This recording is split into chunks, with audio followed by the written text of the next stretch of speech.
Coming at you from the OLR podcast studio. It's really more of a basement. Coming to you from the OLR basement studio. But it's still a podcast. Coming to you from the podcast basement studio. Yeah, but you still need to say OLR. Coming to you from the OLR podcast basement studio. Oh, that's way too many words. Coming at you. That's not enough. You still need to say OLR. Let's just start. It's OLR.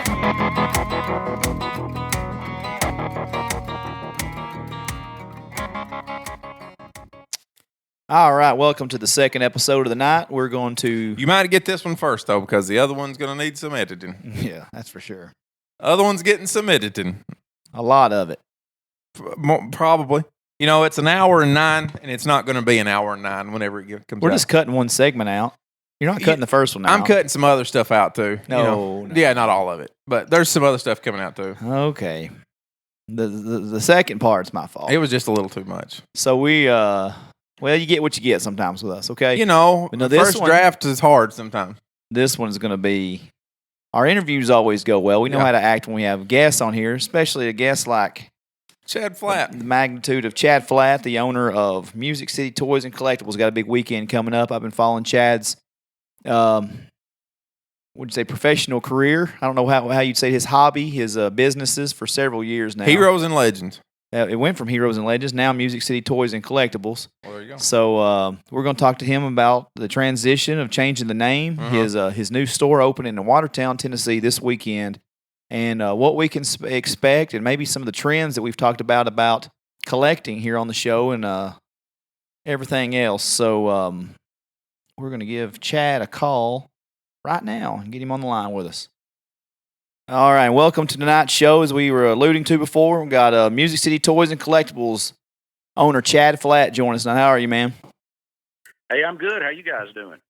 We're doing good. I kind of screwed up your intro a while ago because I said Heroes and Legends, and he quickly corrected me that I was wrong. Yeah, you'll have to reshoot that. You know, I try to do my best, and he just beats me. You know, he just knocks me down every chance he gets. Well, that's a hard habit to break. Yeah. After 18 years, I find myself doing that every once in a while still. I bet. Yeah, so that is one thing we're going to talk about. You know, when I met you was back in Cookeville. You know, you're one of I've been knowing you for several years now. I can't really pinpoint when, but I remember coming into, the flea market on Highway 111 in Rickman, Tennessee. Then you moved on to the Cookeville Flea Market. So, you worked really hard to get Heroes and Legends Wrestling and Heroes and Legends Collectibles established in the convention scene. And how hard was it after 18 years with that name to change up and become Music City Toys and Collectibles? Yeah, that was a tough decision. That's one that I didn't take lightly. I've been giving it some thought about doing a rebranding for various reasons, which we can talk about in a minute. But it was something that, that's a long time, and it's something I invested so much time and money and energy into. I hated to change, but at the same time, I felt like it was necessary to go where I needed to go, which is where we're headed now. So it was definitely a tough decision and one that I didn't take lightly, like I said, but I think it's worked out for the best so far.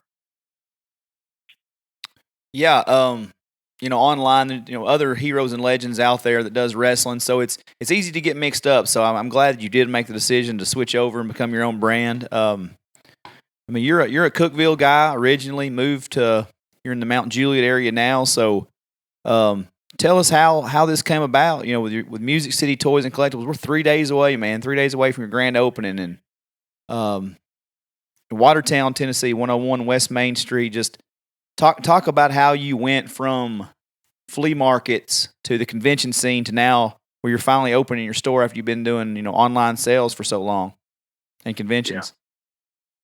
Yeah. Well, it was really kind of the next logical step. And a lot of people probably think you're crazy for opening a business or starting a business in this day and time. But, last year during the pandemic, that was really the thing that catapulted me to the next level. I'd already had a lot of success on the convention scene and been doing the monthly live sales through Facebook, which had been very successful. But it was kind of a perfect storm of events last year when people were stuck at home. They couldn't get out and couldn't go out to eat, couldn't go to clubs, and couldn't go to concerts and ball games and go places and spend money. So they were kind of stuck at home shopping online, and putting more money toward their hobbies and collectibles, and just kind of blossomed from there. So that really kind of set the tone for me to be able to make this next move, which has been part of my plan for a long time. I just wanted to wait for the right opportunity. But yeah, it's been crazy starting out. You know, I set up a table at a baseball card show for the first time when I was 11 years old. So I've always had some sort of, I don't know if it's entrepreneurial spirit or side hustle mentality, I guess, even from a young age. So it just kind of went from there to, you know, taking on other types of collectibles over the years, and went to the flea market route, had a large indoor flea market where I had basically had a retail store inside there is how I treated it, how I looked at it, and was there for several years, 11 years. And from there just decided to close that location and go on the road doing conventions, and that was highly successful for us. So the next step was a standalone brick and mortar retail store, and that's where we are today. So it's been a long road, a long journey with a lot of mistakes along the way that I'd like to think I've learned from. So here we are. You know, like you said, 3 days away. I can hardly believe it myself. Yeah, and I love the story selling baseball cards at 11 years old. That's just that's crazy to me that you already had that mindset early on. And you know, that's where you've differentiated to me in that, you know, when you go to like flea markets and, you know, or anything of that sort, you've always kind of got the junkie. A lot of people just kind of throw their stuff together, right? They just throw in, you know, they haul stuff in their trunk and they unhaul it on Friday night, Saturday mornings, whatever. One thing I know about you, whether it was in Rickman or Cookeville or the many trips I've went with you on to conventions, just how meticulous you are about your setup, your presentation, and you know, everybody comes over, whether it be fans, collectors, wrestlers looking for figures, whatever. Man, everybody's always bragging on the then Heroes and Legends, now Music City Toys and Collectibles. I mean, man, you've always taken pride in that, and that's what separated you from other vendors, and that's why you've got the, you know, the reputation in the game that you have now. But that's just crazy to me to see the growth. You know, like it was the next logical step.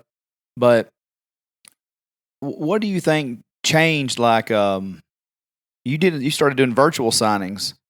How do you think virtual signings are going to change the convention game? Because conventions in the last, you know, as you've told me, the conventions have been around since the 90s, but especially in the last 10 years, conventions have been the thing. Yeah. Where do you think the virtual signings, how that's going to change even when the pandemic is over? Well, I think it will have an effect, and I think the pandemic probably in a lot of ways was beneficial and maybe not so beneficial to the convention world, because I think it may have weeded out some of the marginal conventions that probably needed, you know, I hate to say it, but probably needed to go away anyway.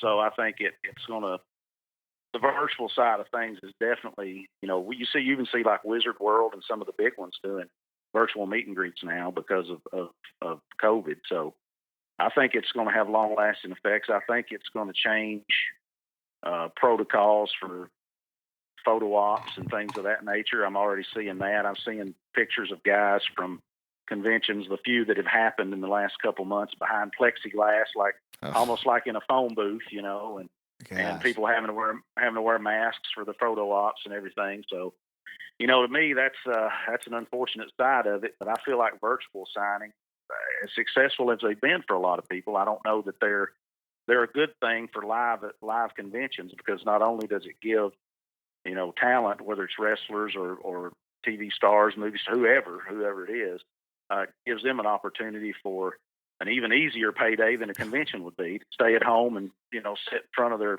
kitchen table and turn on their iPhone and sign autographs as people order them online and ship them to somebody and be done with it. So they don't even have to travel. They don't have to leave their family. They don't have to go anywhere. So it's going to have an impact, I believe. And there's some guys that, you know, especially in the wrestling world, which is mainly what I deal with, there's a lot of guys still don't want to travel, still don't want to take bookings too far in advance.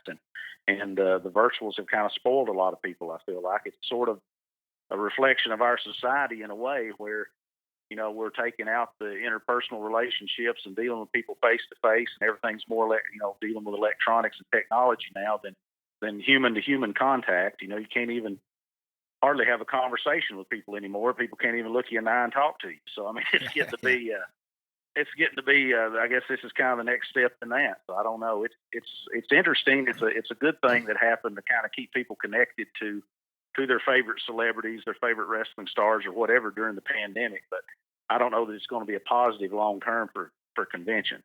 You know, the thing that I was just thinking of was I've never been to a signing, and I've seen like highlight videos of signings that people have done, and it's always when that one guy comes in. The only thing that makes a highlight at a signing in my book is when that one guy comes in.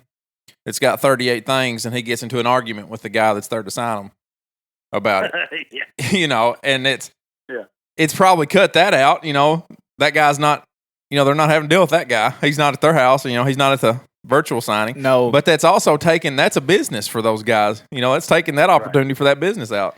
I think Lucas is mistaken the convention scene with those guys and hang out at the airport at 4 a.m. with with a bag full of action figures and 10 8x10s and gets pissed when Randy Orton doesn't sign all 15 items. Yeah. Yeah, they can wipe all those guys out as far as I'm concerned. Yeah. Okay. Yeah.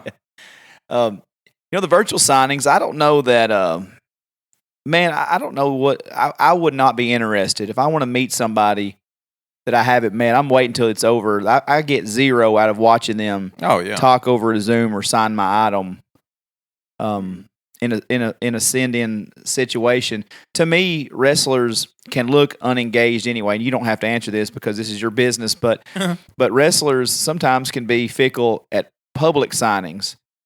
Right. And then you get these guys that are, you know, if it's Music City Toys and Collectibles or WrestleTopia or some of these guys that are legit high spots, you know, those guys, whatever. But it brought out a lot of fans who decided they're going to be bookers, but they're going to be promoters now. And man, it's nothing worse when an unprofessional person holds a signing, as we know, and then the wrestlers just have seemed so unengaged on some of these virtual signings. I just hope it gets back to normal soon.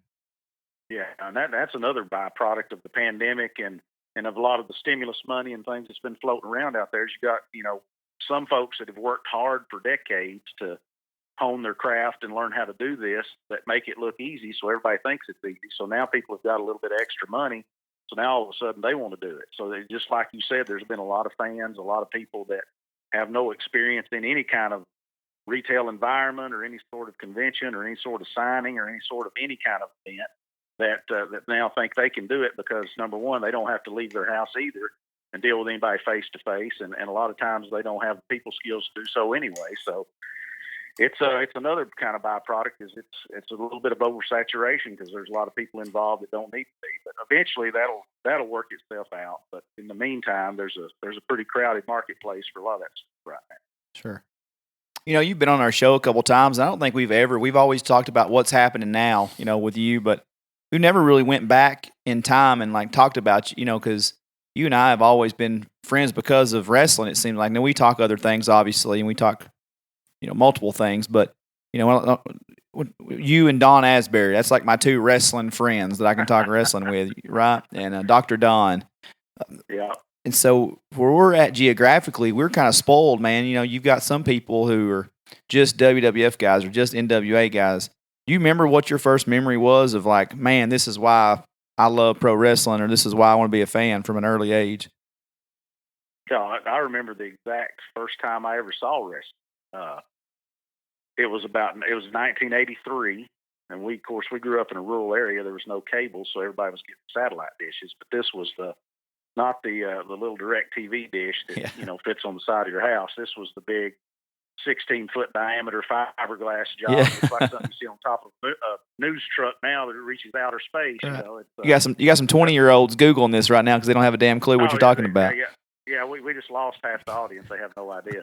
But so we had one of those jobs, and of course you had a box on top of your TV, and there was cables running underground to the satellite. You have to push a button to raise, to move it up or down to pick up a new satellite and a new set of channels.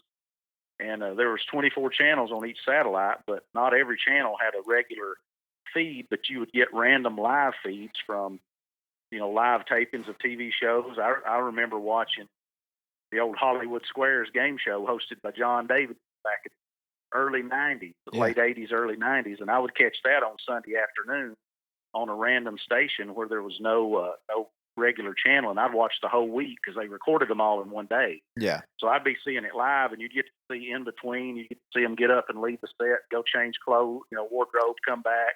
You get to hear all the stuff they were saying in between, recordings and everything. And I caught wrestling the same way. It was just living through the channels one night, came across this crowd that was going just absolutely crazy, just electric. I mean, the old phrase "throwing babies in the air." That's about what it was. They were just going nuts, and there were these guys walking down with these jackets and trunks on, named the Von Erichs, and they were coming to the ring in the Dallas Sportatorium. It was World Class Championship Wrestling out of Dallas then. And that was just an electric atmosphere like you just don't see on in anything today, really. And that just kind of captivated me. I guess I was about 7 years old or 8 years old, and that whole environment, I didn't know what I was watching, but I knew whatever it was, I had to see it, and I wanted to watch it again. So I kind of took from that point on. Wow, that's pretty rare because you don't hear a lot of people saying that was their first memory, especially in people in our area. You hear a lot of Texas guys. You might hear Steve Austin and guys like that talk about the Sportatorium and the Von Erichs, but I never got to watch that. I'm just a few years younger than you, not maybe 5-6 years younger, and I don't remember that. So that's pretty wild. That was your first memory. Yeah, and it was all due to the satellite. I ended up getting, I got World Class, got the AWA out of Minnesota, got, of course, all the WWF syndicated stuff and the stuff that was on USA, which was TNT, and then Primetime Wrestling after that. But then we got Florida stuff. We got, of course, the Crockett stuff on the Superstation. Just all kinds of different territories.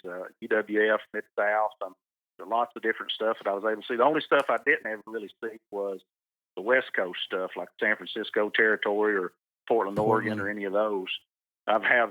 Since have seen stuff, but I didn't get to see that live. But pretty much all the other major territories I got to see during the height of the mid '80s. I mean, I was watching the MSG network the night that Hulk Hogan beat the Iron Sheik and won the title. So, that was the beginning of Hulkamania, brother. So I was there for that. So it's been pretty cool, I guess, to see some of that stuff and just kind of. I'm not as big a fan per se now as I was then. Obviously, Man. I don't know that any of us would be, but I still enjoy certain aspects of it from time to time. But I more so enjoy the business side of it now than the actual entertainment side of it. Sure. And who could enjoy it anymore? Lucas and I will get into it on here because I'll talk wrestling, and he gets frustrated with me. But it's not. How can you be a fan now? I'm talking It was a dream if they had the network back in 97, 98 when we were all paying $40 and $50 for pay-per-views, or 30, 40, whatever. Right. And now you're getting it for $9.95 and nobody gives a damn. And I won't say nobody because they've obviously got plenty of an audience. But, in 97 and 98, I don't remember us getting online. Well, there was no online, but even we enjoyed it. It was a good product, and we didn't get together and bitch about it because we loved pro wrestling. Now it's like all these people get online, they just gripe about it constantly. Well, why are you watching it? Just stop watching it, Yeah. It's because people love it. I get it. But I mean, you're 3 hours of Raw, 2 hours of SmackDown, 2 hours NXT, 2 hours of AEW. You've got AEW Dark. You've got NXT UK. You've got a pay-per-view. It seems like every 5 minutes. It's too much content. Yeah. It's a lot. It's more than it's ever been. And that's partially due to the advancements of the internet and a lot of that stuff. But it's, the internet's given everybody a voice, and everybody can put their opinion out there really with no repercussions, because you can say anything you want to online and not ever have to face any consequences for it. So there's that. I think that's a big reason why there's that whole, the IWC, the internet wrestling community that everybody talks about. And, it's a pretty annoying aspect of a byproduct of that genre of entertainment for sure. I gripe about the fans, but having no fans in the arena for the last year has been even terrible. I told Dawn, I have a group text with Dawn and my friend Curtis, and I was like, at this rate, I even missed the "this is awesome" chance 2 minutes into a match. It's not awesome. Yeah, anything. Just some sort of signs of life out there. Yeah, it's way different with even the Thunderdome was the cool advancement, I guess, over just having empty arenas. But yeah, it's been even harder to watch the last year without a crowd.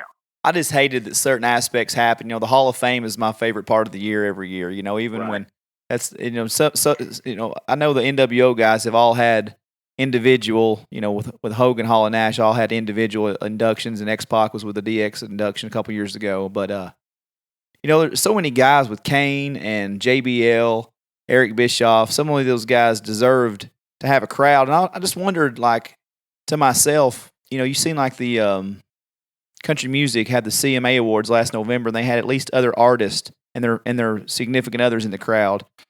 How would it have been so much different if WWE just would have put the other performers in the room like they used to do for the Hall of Fame in the 90s, or like from the Slammy Awards in the 90s? That would have been so much better. These guys could have at least have talked to somebody in the crowd instead of just talking to open space. Oh yeah, it would have made a world of difference. And really, that's a big part of the Hall of Fame ceremony is you get to see all the old timers and the current guys sitting in the crowd, and the faces they make when the people are on stage giving their speeches, and then acknowledging people and certain things they say and the little interaction. So that's part of the fun of it. So that would have definitely made a positive impact on that, I think. Yeah, and I mean, just watching WrestleMania and the spectacle it is, and I've not been able to watch it the last 2 years. Even with the fans this year, I just couldn't watch it. I'm just so removed from the product, and I hate to be that way because I've loved wrestling my whole life, and we talk about it, and it's just not. They're not putting out new stars. They're still relying on guys that are 50 years old to carry the company. That's why they have to keep calling all these guys back, because they've not built. They have no patience. Vince McMahon has no patience to build storylines or characters these days, and they're just at some point they're going to look up and, I mean, who are they building? Yeah, and that's by design. I feel like, because before back in the 80s.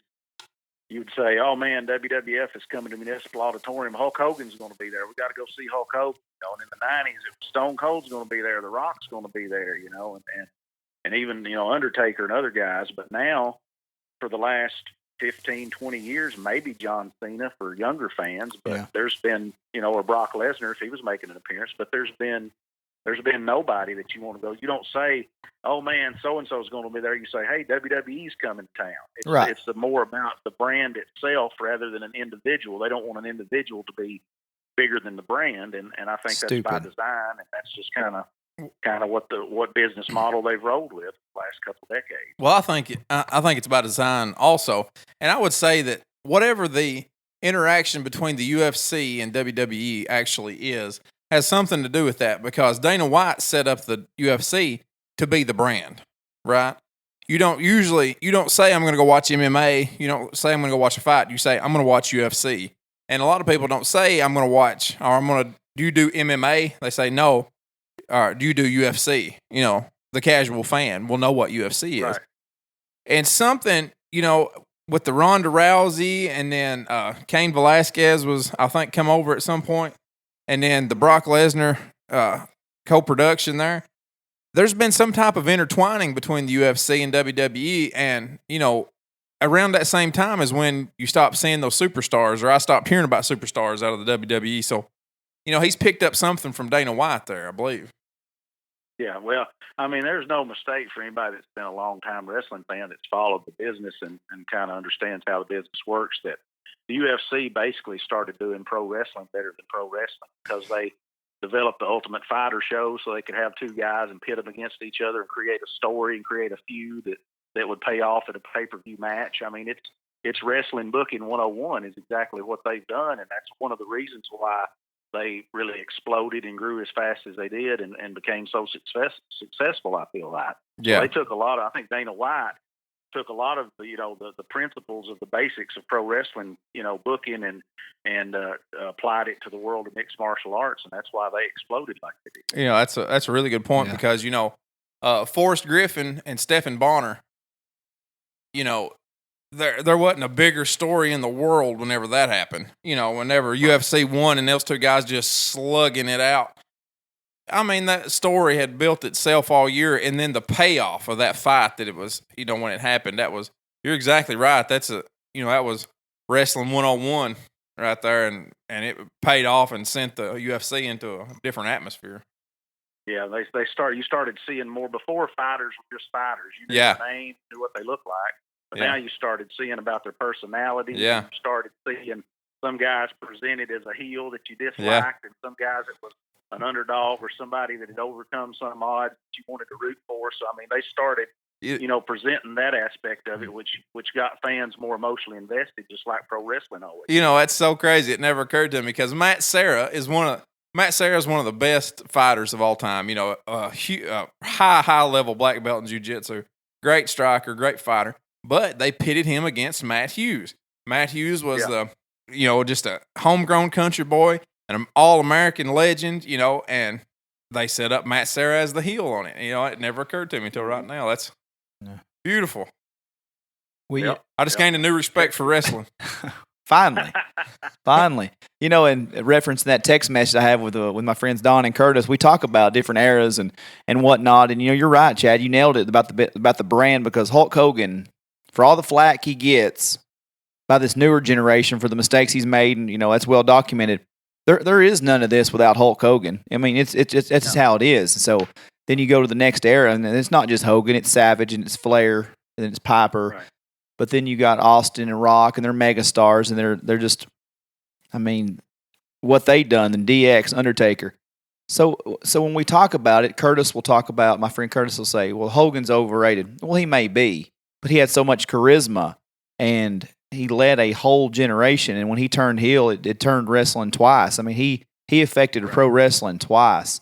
He'll say Kevin Nash is overrated. Well, Kevin Nash sold tickets. So tell me, Curtis, who am I supposed to get excited about now? Squeaky ass voice, Seth Rollins. Am I supposed to be excited for him? The vegan Daniel Bryan, is that who I'm supposed to be excited about? Yeah, Daniel Bryan's a hell of a wrestler, but do I relate to Daniel Bryan, the vegan who's 5'7"? How about Kevin Owens? It looks like more overweight me out there. Do I just want a guy that looks like a normal Joe that I see at my factory every day that's out here? Yeah. I think that's part of it. Is wrestling was always about larger than life personalities. Exactly. And not only the in stature and appearance, but just overall. And I feel like now a lot of the guys you see on screen are for lack of a better term, and here, as Jim Cornette would say, they don't look like grown men. And it's just kind of hard to buy that these guys are these physically dominant, able to, beat everybody up or whatever. And the fact that they, openly admit that the business is a work, and they kind of tongue-in-cheek wink about it when they're doing all their high spots and everything. It's just a whole different demographic that they're trying to appeal to now. And I know everything changes, everything evolves or whatever, or in some cases devolves, but I just don't, I'm like you, I don't really identify or get that excited about anyone in today's product and in any promotion. I've got to jump in here because I've got to apologize to Dustin because I have gave him so much shit about wrestling. And so much has just occurred to me about wrestling and UFC because holy shit, Chuck Liddell's career was the exact reverse of Hulk Hogan's. Because he was the heel to begin with. He was the heel because he was fighting Randy Couture, the All-American Randy Couture. Yep. And then whenever that was over, all of a sudden Chuck Liddell's the hero because he's fighting Tito Ortiz, and Tito Ortiz is the heel. They made a complete 180 on him. Holy shit, I didn't realize it. They pulled a Steve Austin, Bret Hart about face on you there. Right. And man. If you think about it just from you can take your own personal case into account, but you grew up watching wrestling in the 80s and into the mid-90s, late 90s. And then when UFC exploded, you started watching UFC and you quit watching wrestling. That's because UFC had taken those principles from pro wrestling and applied them to a shoot fight format. Yeah. I mean, it's the same, those fans just kind of followed that product away from pro wrestling because they were doing what pro wrestling had always done. It was just a real fight. Yeah. Mm-hmm. Yeah. I miss the larger than life aspect, and I understand we all grow up and there's not, it's not the over the top characters we had in the 80s and 90s, but I miss turning on pro wrestling and looking like this guy can kick my ass. Okay? Yeah, right. I'm not intimidated when I turn on Monday Night Raw and Friday Night SmackDown. It looks like a bunch of guys who are all generic. I mean, people love John Moxley, Dean Ambrose. I call him the great value brand of Brian Pillman. Like, he wants to be Brian Pillman, but he's really not. He's just generic to me. Dean Ambrose has always been generic. When he had his little wife beater and blue jeans, I never was a Dean Ambrose fan. It's just I don't love it. I want to see And yeah, I know they were on steroids back then, but that's okay. If they have to be on steroids to make me believe, then I want them to be. You know what, Chad? I know you're a baseball fan. I hate baseball, but guess when it was fun? Whenever they were juicing and knocking the ball into a different atmosphere. That's when it was fun. And that's what I want in my baseball players. Steroids. Steroids. Yeah, there you go. That's just a small price to pay for home run. Yeah.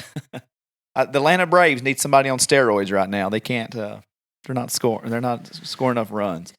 I can't get over the fact that it never occurred to me that Horace Gracie, the talk about this just blew my mind. Horace Gracie, here's how it lays out. They said, you know what we ought to do? We ought to put a small guy and make him the hero, and show them how this small guy is going to defeat everybody. This is the greatest, easiest ride ever. It's going to be easy to get behind him.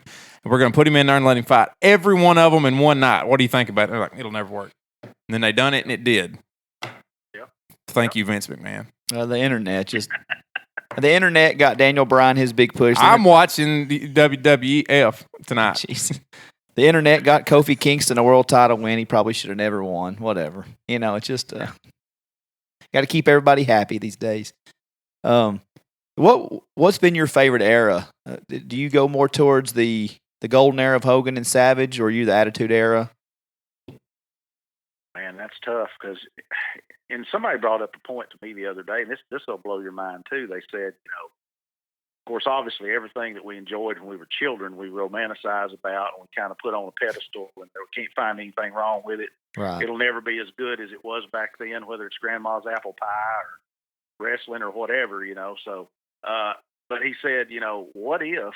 Just think about this. What if pro wrestling was always horrible? It was just always really bad. Yeah. But we were just so young, we didn't know any different because it's what we grew up with and what we enjoyed.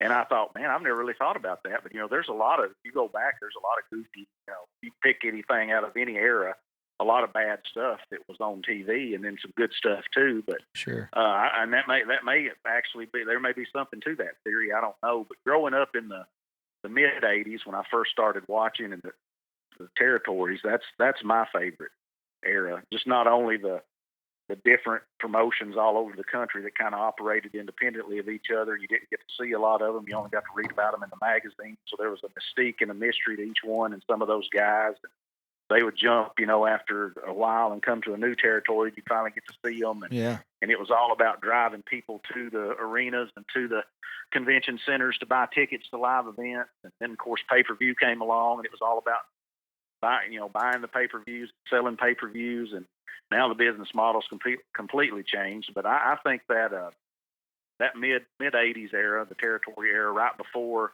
Vince McMahon exploded and Hulkamania exploded in '84, I'd say that era is probably my favorite era. And of course, I love the golden age of the WWF too, just for the larger than life characters like we were talking about. But I'm always going to say that the territory era was the best era, and in my opinion, the perfect way for that particular business to operate. Well, those guys appreciate it when they made it to the top more than these guys now. That you get 15 guys that go to the performance center and they all train together. But these guys were, I watched Steve Austin's documentary the other day where he's talking about, not making any money in Memphis, and he's sleeping in his car and he's eating tuna and raw potatoes. And that was a real life for those guys when they were traveling, making $10 a night, traveling hundreds of miles. And, that's experiences they couldn't, they probably wouldn't trade for the world. Right. I mean, I remember Scott Hall saying he drove 7 hours one way and got a $10 payoff. Just couldn't wait to do it again. Yeah.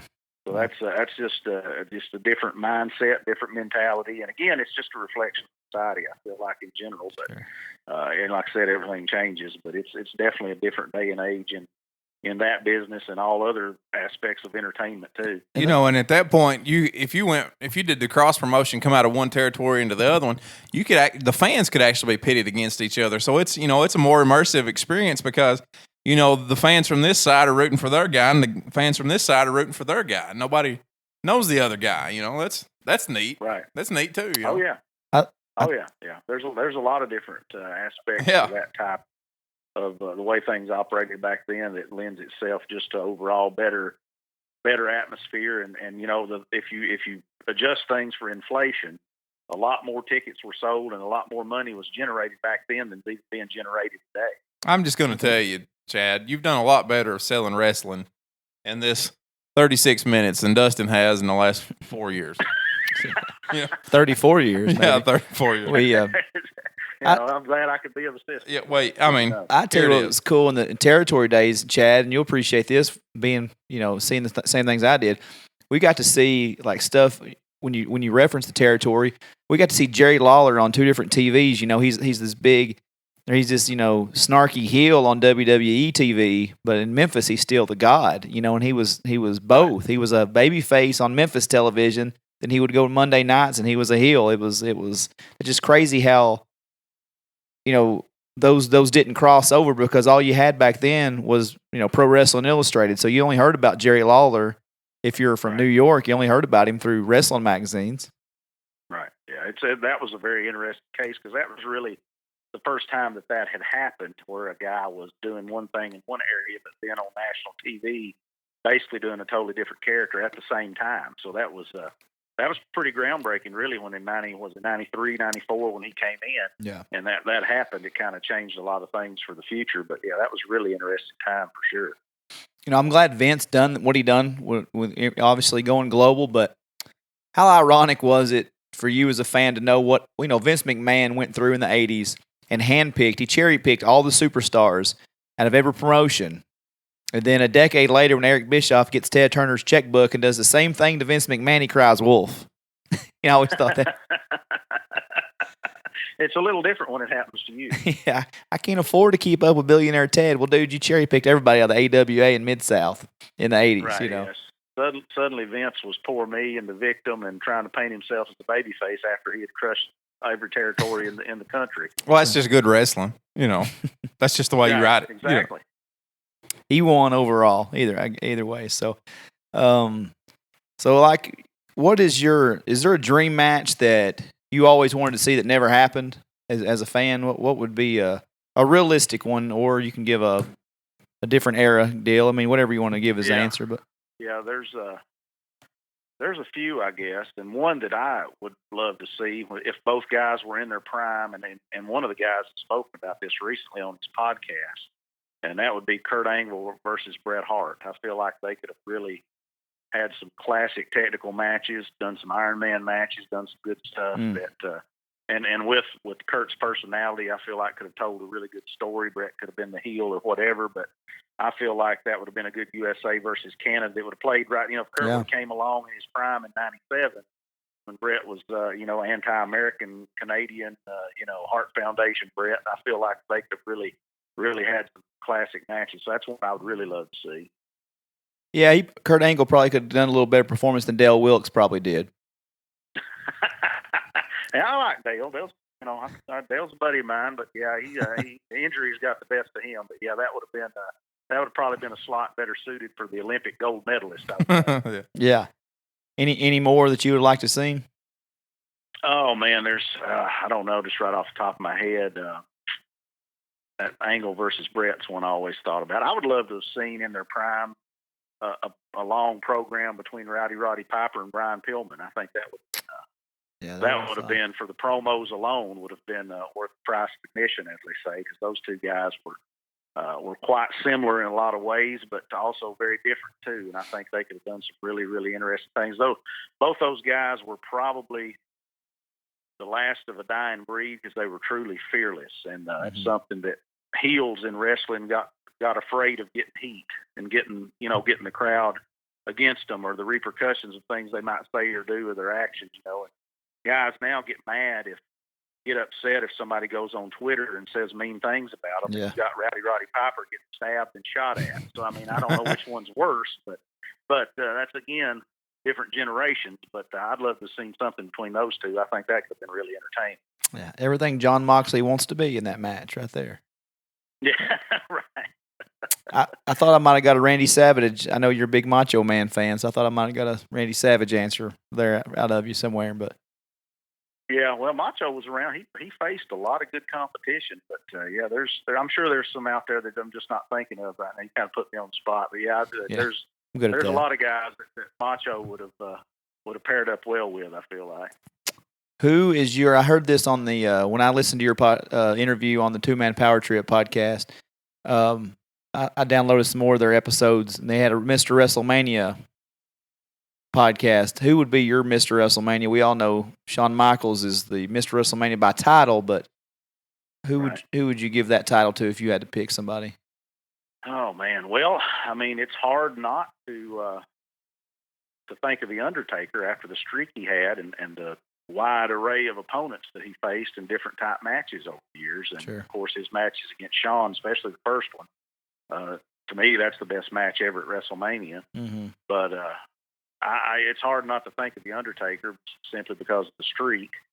But there's a lot of guys that were, if you think about, well, you mentioned Macho Man. I mean, from his classic against Steamboat at WrestleMania 3 to winning the title at WrestleMania 4 to facing Hogan at number 5, at that time the biggest pay-per-view of all time, Mm-hmm. and then going on to have what most people consider the Ultimate Warrior's best match later on at the other WrestleMania at 7. So, I mean, he had a great run, then winning the title against Flair at WrestleMania 8. So, I mean, he had some great classic WrestleMania moments too. So, I think his contributions to those first several WrestleManias, I think it's overlooked sometimes, but he was in the mix in a big way in a lot of those shows. Yeah, that's a great point. I never would have put Randy Savage in there. I would have probably put Undertaker because the streak. I don't think it's nothing great that Undertaker done, and for the majority, it's just the streak, right? I mean, it's just I don't think anybody's remembering the Giant Gonzalez barn burner from Caesar's Palace or the King Kong Bundy marathon match at 11. Yeah. But I mean, the streak spoke for itself, which in a world of fixed results, it should have never been broken, of course, but and not at least until somebody was deserving. Brock didn't need that, but we could dive into that for much longer. But I think of Taker, but I think of Hulk, and I think of Shawn. I mean, Hulk, for basically in the first 9 WrestleManias was a pivotal point of anything. With Hulk, with the first 2. Then the thing with Andre, I mean, it's more the sight, it's more the slam than it is the actual match. Everybody can talk about Steamboat and Savage, but you think about Hulk slamming Andre. Oh yeah, well it was Andre and Hogan that drew the house. Sure. Macho Man and Steamboat had the best match, but that was at the time the biggest thing that had happened. In another case of where they'd taken a guy that's been beloved by the fans and turned him heel and pitted him against Hart. So what they did is they took every big guy they could get their hands on and fed them to Hogan for many years, and that was just another one. And Andre sort of, I guess, passed the torch. At least that's what Hogan says. So that's one that'll always go down in history as being one of the, it won't be a classic for its in-ring presentation, but it'll definitely be a classic just for the spectacle of it and what it meant to the business. Yeah, then you had him hogging the spotlight from Savage at WrestleMania 4 when,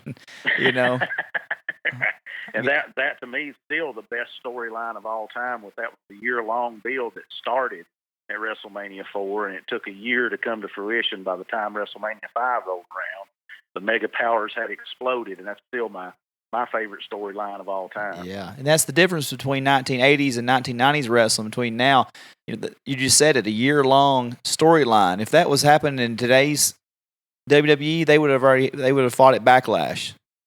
Yeah, it'd been 3 weeks. Yeah. Well, and again, that's the attention span and the expectations of the audience, and everything's sped up and fast forward. Everything's in sound bites. Everything's news headlines and information on the digital device. So that's kind of the age, and so you got to appeal to that fan base now. Yeah.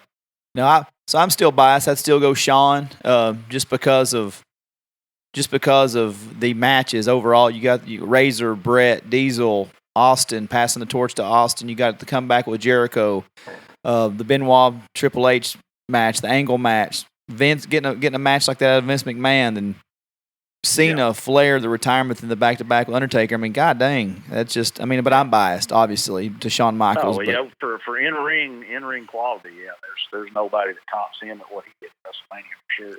But I love your answer, though. I never would have thought of Savage, but man, that's a lot of moments. So I agree with you. Oh yeah. So to get back to you and not just your fandom of pro wrestling, but went down a rabbit hole there. We did, but as I was thinking about it, we've never really talked to you, and there's a lot of fans that we're gonna get some people who's like, hey man, I'm not really gonna listen to that interview with Chad because it's wrestling. We got a few people like Lucas who's still a little. They're like, I don't really fool with it, but for our wrestling fans, they're going to enjoy this interview and diving down that a little bit and get a little background from you how you grew up into wrestling. But no, this is Dan Severn. Tell us about Dan Severn coming to the shop. Like I said, Music City Toys and Collectibles, 101 West Main Street, Watertown, opening this Saturday morning at 10 a.m. Let's talk about Dan Severn appearing. Yeah, the Beast.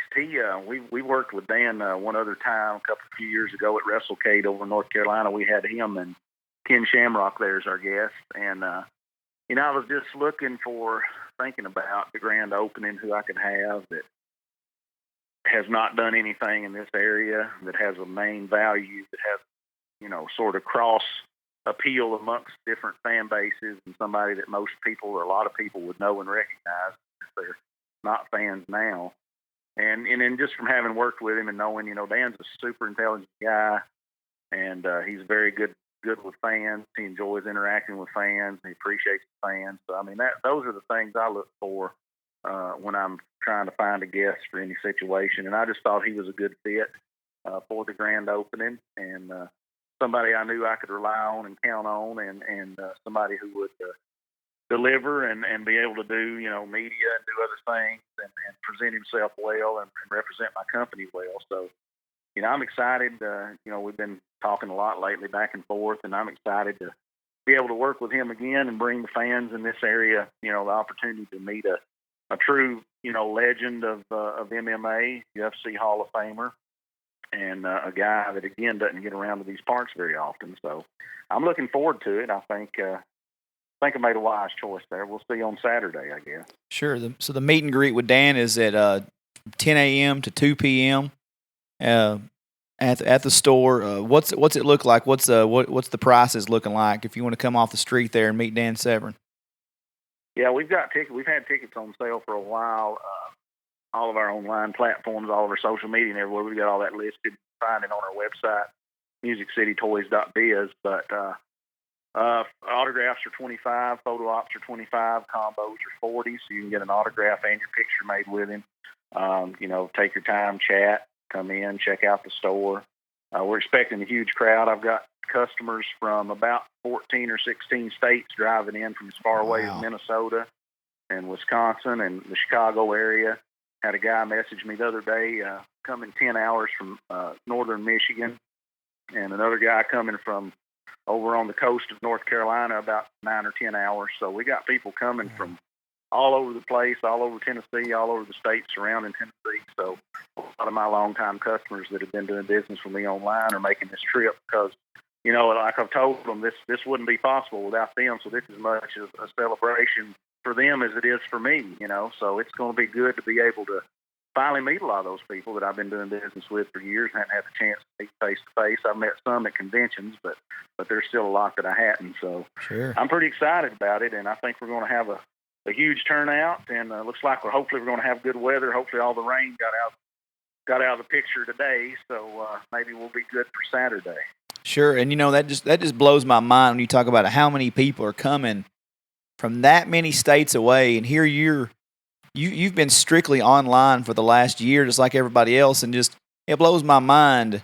It just shows you, for one, how good of a social media presence you have. Like, people can have signings, but if you're bad on social media and you're not professional, your signings can get pretty ugly pretty quickly. And so it's refreshing to see a man this has been a goal for so many years, to see you interact well online, have a presence online, because, dude, this is your first time and you got people coming from 16 states. It just, little common sense goes a long way. Yeah, it's pretty exciting. I'm kind of humbled by that. I think people would take time out of their lives to travel that far just to be there and shop with me and, whatever. But, social media powers everything this day and age, and it's a useful tool for any business. It correctly and efficiently. And that's something that I've really, when a lot of the vendors in this industry, in the convention industry or entertainment business or whatever it is I'm even in, I don't even know what category to put myself in. When all these last few years they've been focusing so much on conventions and bringing in guests and trying to one up each other with what name they could book. I was always focused on building the brand on social media and utilizing social media to my advantage. And I mean, it's free platforms, doesn't cost a penny. It just takes a little time and effort. And I planted those seeds several years ago, and then during this past year, when everything was online, that's when it really started to pay off for me. So it's pretty crazy to think, but this day and age, more people are doing that kind of stuff and traveling, and it's nothing for guys to do a road trip and hit a bunch of toy stores or a bunch of, collectible stores along the way of wherever they're going or whatever. So, it's a thing that a lot of people are doing now. So I'm just excited, and I'm glad to be able to finally meet some of these folks. And again, just humbled that they would go to that much trouble for little old me. Well, and your collection, it was pretty impressive. I was looking at it on Twitter a while ago. Somebody had I thought somebody had retweeted something that you had posted, I'm assuming, because they said your store was about 90% stocked at that point. My God, you've got a bunch of stuff in there, buddy. I was particularly impressed with the amount of Marvel stuff that you had in there, and thinking that I've been promising Camden that we'd go find some of the toys that he doesn't have yet. And that trip to Walmart, he's always disappointed because they never have but Iron Man and Thor. Oh yeah, nothing. You won't find anything at retail. Retail distribution's been horrible. So it's that's one thing. Wrestling's been my bread and butter for a while, but I do carry other stuff. We are kind of diversifying more, and we're going to start carrying more as time goes on. But that's one of the next to wrestling. Probably the Marvel Legends is the most collected thing out there now. That and Ninja Turtles are still pretty hot and popular. And of course, Star Wars. So well, he's all about.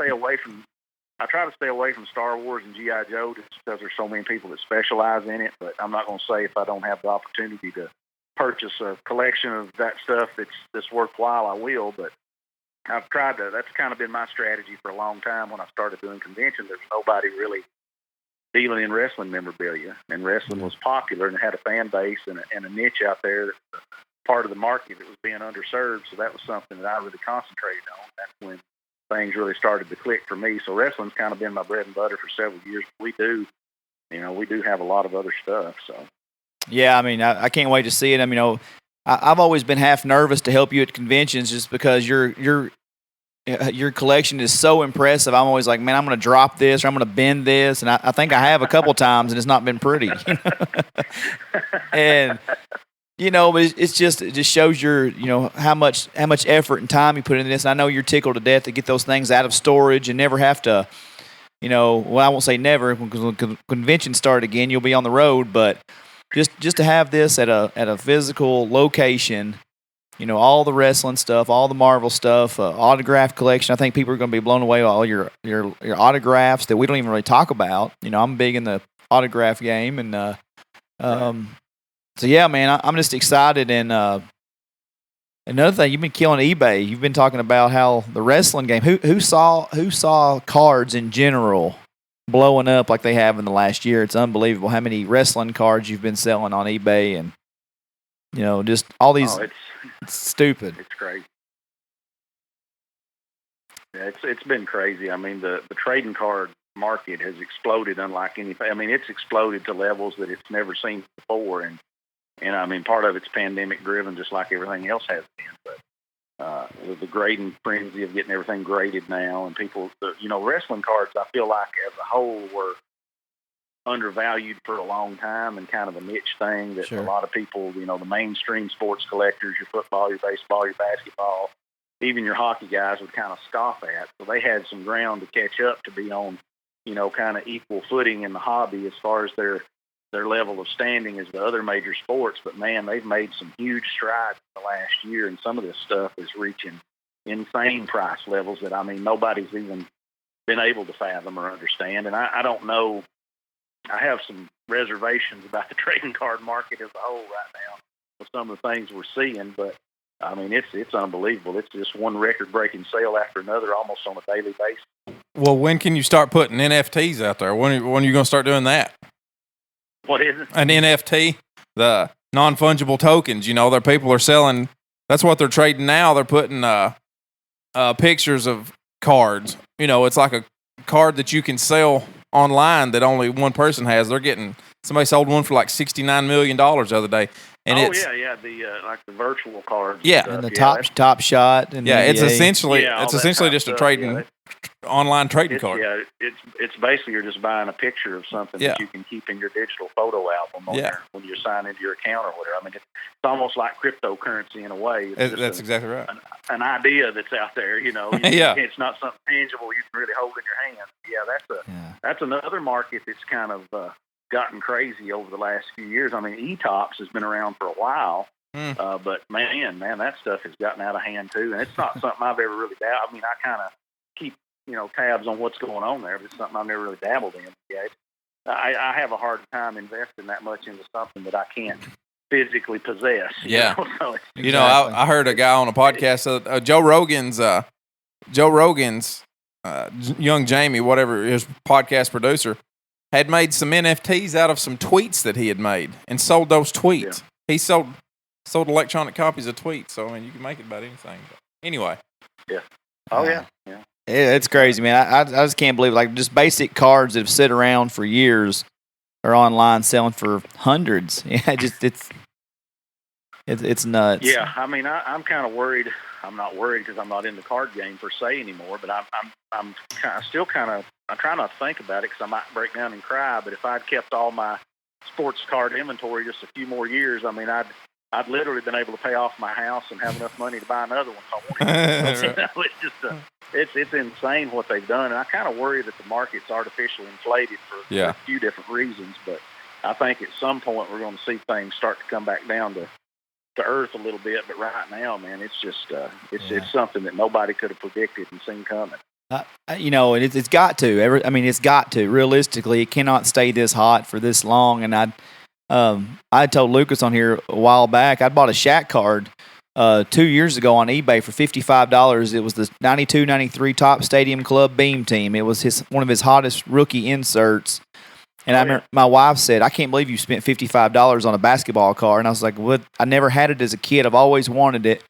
And I remember you and I were texting, and you said, "If you got any Shaq Topps rookie cards, you better sell them. That's the new hottest one." So I didn't have an extra one, so I'm keeping all my original Shaq rookies. But I looked at the Beam Team, and it was selling for like graded $900, $1,000, and I'm thinking, well, by the time you send it off to get graded, this 13-month waiting period, the market may crash. I'm going to put it on eBay and test it as is, and it sold for $340. Right. Yeah. So that's a card you could buy for, $40, $50 for the last 15 years. Yeah.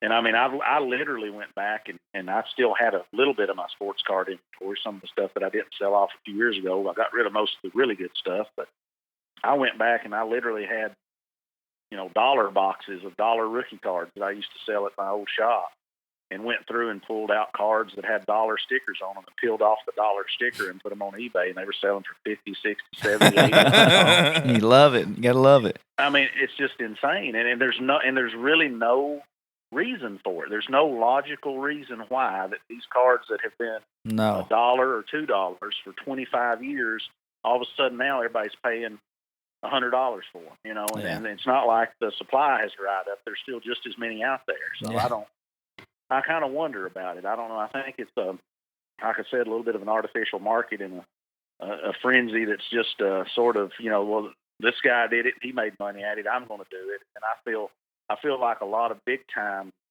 you see these stories about a guy that bought a Mickey Mantle rookie card at auction for, $25 million or whatever the case may be. And it's some guy who's a software developer in California that owns his own vineyard and, all that. It's just a vanity purchase. That's the only sports card he owns, and he just bought it because he had enough money to buy it so he could say, I've got the highest graded Mickey Mantle rookie card in the world or whatever. Yeah. So it's just a status symbol. So I feel like stories like that, plus when sports were kind of shut down or affected by COVID last year, and sports gambling and all the sports books were suffering. I feel like a lot of the guys that were big into gambling and big into that element of things then turned to the sports memorabilia world and started pouring big money into certain things there that they saw as assets that they could buy and sell. So I think that artificially inflated the market too. So I think there's some factors out there that have driven things up to where there's no logical reason for it. And sooner or later, it's got to cool back down. I don't know when that'll be. I don't know what level it'll reach. Every time I think it can't go any higher, it does. But at some point, it's got to come back down to earth because it's just not logical. And people are just overreacting with their money. I feel like in a lot of cases.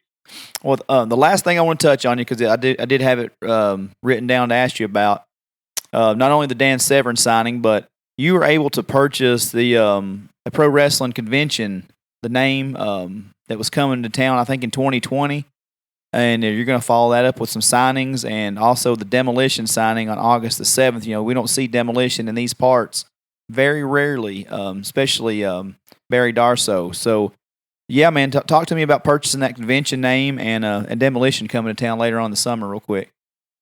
Yeah, Music City WrestleFest, that was a convention that was being planned for 2020. I guess it started, the first news of it broke in 2019, and it was really, a lot of stuff wasn't out there about it, a lot of information, but it was just kind of announced that something was coming to Nashville, which is the perfect market for something like that, I feel like. And, you know, Nashville being a destination city, as you know, with your involvement in the music industry, you know, a lot of tourism and a lot of stuff that Nashville has to offer now, more so than years past. So a lot of people come here. So, you know, I think it's a great spot for something like that, easily accessible from a lot of areas, as evidenced by all the people that are traveling in for my grand opening, I guess. Sure. But you know, it was something that was out there, and some guys that were private investors, they'd done some events and some convention type events in other entertainment genres, and they had gotten into. I guess someone had talked to them about doing a wrestling convention and how hot they were and successful they were, and they decided to do one here and started the ball rolling and had you know, got some guys under contract to appear and everything, and then of course COVID hit, and all the conventions started being postponed or outright canceled and getting pushed back, and everything was up in the air and uncertain. Nobody knew about regulations and what we're going to be able to do as far as, you know, crowd sizes and things of that nature. And if you're planning an event where you are counting on ticket revenue and ticket sales and people attending to be your top revenue stream, and you don't know if that's even going to be allowed, then you've got a problem. So, you know, these guys are businessmen and they invest in a lot of different things. They just decided that they didn't want to take that risk anymore. They wanted to wash their hands of it. And they'd actually reached out to me. They found me online and reached out to me about being a vendor and maybe a sponsor at the event. So I was planning on, you know, setting up a booth there and bringing in a guest or whatever anyway. And we just started talking, and they said, well, why don't you just buy the whole thing? And I was like, well, I mean, what does this entail, you know, because that sounds like a lot of money to me. Yeah. So, you know, we talked about it and worked out a deal that made sense for everybody, and I was able to acquire the intellectual property of the convention and all the existing talent contracts to be which again played right into what I was planning, because at that point in time I already knew that I was opening a retail store and the ball was already rolling there, so I can work those into signings at my store and still have the convention in my back pocket for a later date, which looks like it's going to be next year. So we got a venue already for that, just nailing down a date now, so that's awesome. Coming too at some point in the future if we ever do return to normal. But I'm still being cautious and trying to stay optimistic and just watch how things develop when things do fully open back up and see where things go. But yeah, it was a good opportunity, I feel like, for me to, you know, get into something else that I've also wanted to do, and something that this area deserves, this area can support, and you know, go forward with it and see what we can do. Sure, I remember. I mean, as long as we've been friends, I remember that being a goal of yours for the last few years, was planning a pro wrestling convention for the Nashville area. So it's kind of ironic how it came about, you know, for you. Yeah, presented itself. Yeah, just, you know, you never know when opportunity is going to come along, and that one just happened to fall in my lap, so it just worked out. All right, man. Well, we appreciate the time. I know you've other people's wanting you on their podcast tonight as well, and or this week just to hype this up. But Buddy, I'm excited for you, man. I've seen the growth for the last at least 15 years. So just to know you got Dan Severn coming in and the hard work you've put into this, and like I said, demolition, man. I cannot wait for the demolition sign, and that's I'm a pretty big demolition mark for from a 5 and 6 year old kid here. August the 7th, and like I said, they're very rare for this area to get demolition. So. Yeah, I don't know that they've done anything together in this area ever, at least not in my memory. So that'll be, I think that's going to be a big one on August 7th. And we got Tatanka coming in June 5th as well. So we got, and then we'll be making an announcement on July soon. We're going to be doing monthly signings. Also, Butch Patrick, Eddie Munster from the hit 60s TV series The Munsters will be at the store on May 21st. So 7 to 9 p.m. That one will be also broadcast virtually through our Facebook page. So it'll be streaming live as it happens. So yeah, we're going to branch out, bring in some other stars from other things in the world of entertainment, not just wrestling, but it'll be primarily wrestling and MMA. But we got some other things too. We want to kind of diversify our portfolio. That's right, baby. That's right. Well, give me your social media right there, and we'll get you out of here. Well, it's pretty simple, man. It's all across the board: Facebook, Twitter, and Instagram at Music City Toys. Website is musiccitytoys.biz because toys are our business. There you go. All right, ladies and gentlemen, that is Chad Flatt, owner of Music City Toys and Collectibles. Grand opening this Saturday, 101 West Main Street, Watertown, Tennessee, 10 a.m. And I will see you guys there. I will be there for a few hours to help Chad on his grand opening. So, man, I'm looking forward to seeing you and wish you continued success, my friend. And I appreciate it. Look forward to seeing you on Saturday. You got to drag Lucas down there with you. Well, I'm just blown away by the eye-opening wrestling news that I've gotten today. I can't really get over it. I was thinking I'm going to have to come down there to all the wrestling signings and tell them thank you for what they've done for us. If I walk in this studio next week and he does not have a Dolph Ziggler shirt on, I'm going to be sorely disappointed. That's right. Get the hot pink one that says show off. Yeah. I'm going to be in here in a red Speedo and a Hulkamania shirt next week, buddy. There you go. There you go. All right, man. Good talking to you. I'll see you Saturday. Appreciate it, guys. Thanks, man. All right, man. Good talk with my buddy Chad Flatt. I just, he's about as elite and professional in that business as you can get, and he's like an inch away from being like able to cut a promo on somebody all the time. Oh man, he's been watching that shit forever. Like you could tell right there at the end, he was if you gave him a little bit, maybe some liquid courage, he might cut a promo on he's you. He's a funky like a monk in this mother. He might just cut one on you. Yeah, no, he's the American dream, really. Yeah, that's the American dream. But no kidding, man. Look at this. Look at this blueprint, man. And I've been around signings, and I've been around people who have shops and have businesses, and they can single-handedly tear themselves down by being unprofessional or not keeping good rapport with his with the signings. What am I trying to say? The signatories? With the guys that he pays to come sign autographs. I mean, he keeps all this like. People he's had in the past interact with him still on Twitter. He has repeat people coming back and signing autographs with him. I mean, I literally seen this dude. I bought basketball cards and toys for Waylon at Rickman 111 Flea Market, Cookville. Me and Waylon going there, and on this new Waylon wouldn't, do you really need the $30 action figure? So I'm buying the loose figures for Waylon because he's 5 at the time or whatever. Yeah. And then I don't even remember how we got to being friends, but next thing you know, I'm helping him at conventions when I can. Right. And I meant to ask him, like, when does it stop being a fan and when is it like straight business? Right. And I remember one instance when I realized Chad was straight business. We were in Rome, Georgia in November 2013. And I've told this story on the podcast, Limited, to where Ric Flair said, I said, hey, man, where are we drinking at tonight? I want to have a beer with an H. And he said, you find me after this show, we'll drink red wine and Miller Lite all night long. Ooh, we get back to the hotel, and I told Chatter afterwards, I said, hey, man, you want to go find Flair? I'd love to have a beer with Ric Flair. Who says they have had a beer with Ric Flair? Chad's kind of like, man, my head's hurting, feet's hurting. I'm kind of tired. I want some IHOP, and I just want to go back to the hotel and see how I done business-wise today. Yeah. I'm like, well, that's Ric Flair. Yeah, I'm going out with Ric Flair. But I didn't because I was helping Chad. But But dude, I can't be any happier for him because he's a straight businessman, and he takes. Well, he's a fan first, and then a businessman. Yeah, he is. But man, he takes this serious. Yeah. This is his business, and like I said, it had to be a hard decision after 18 years to move away from Heroes and Legends. But dude, this Music City Toys and Collectibles, this is going to take him to a whole nother level, in my opinion. And I'm excited for him. I'm excited for this opportunity. Big thanks for him. Yeah, super nice guy too. So, hope you wrestling marks enjoyed that, you friggin' nerds. Bunch of nerds. Now, go read your comic books and cuddle up to your blow up girlfriend and have a good night. We love you. See you, everybody.